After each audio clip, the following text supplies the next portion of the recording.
Okay, so let's look at the anatomy of a to-do entry and see how it displays in the Gantt chart. So I'm going to hit enter and hit control enter to start an entry, and we'll say my little task, and we'll see there that it shows up in the Gantt chart. It looks a little weird because it's one task. It's taking up all of the day. Well, it's not. It defaults to 2 hours, but you can't really see it here. So let's add another task. Enter, control enter. Another task here. Save that, and we'll see now we have the Gantt chart flow as it goes. And we'll put yet another task. And oops, yet another one.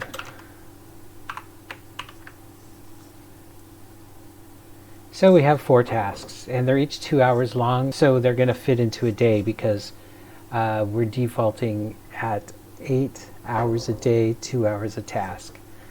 So if I were to add another task, then that would go into the 12th of April here, as you see. Okay, now they're all even. So what's that about?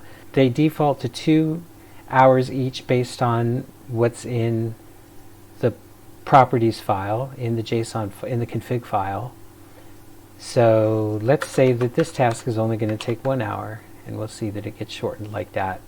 And let's say this task is actually going to take 1 day. And take a full day, so it gets spread out over there. 8 hours, 8 hours is the same as a day, so 4 hours would be half a day.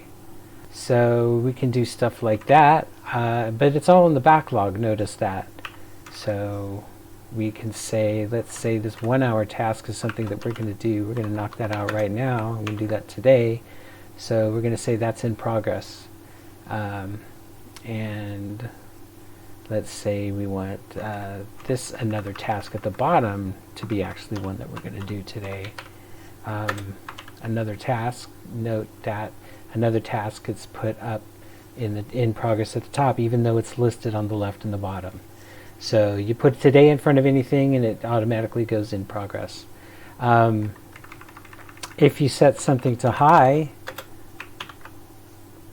it also becomes in progress because it assumes, well, if it's high priority, you're doing it right now.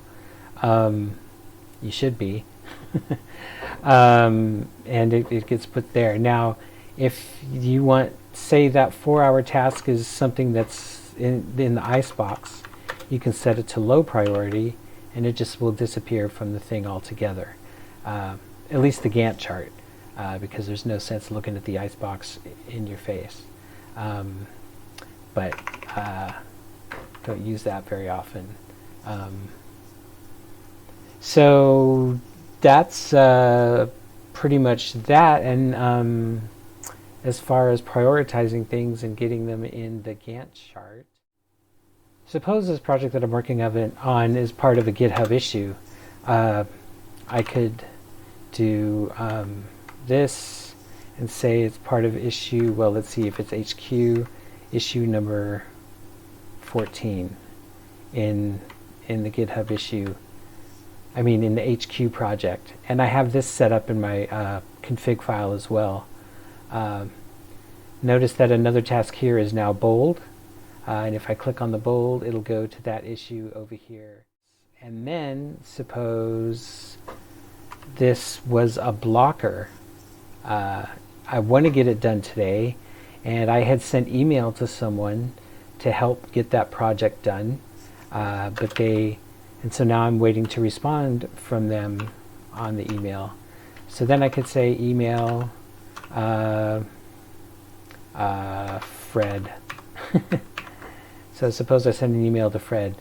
So that comes up here into the blockers area, and the blockers is on top of everything else, so that you know that at the beginning of every day you can check your blockers so that you can, follow up on them if you have to check with your manager or whatever.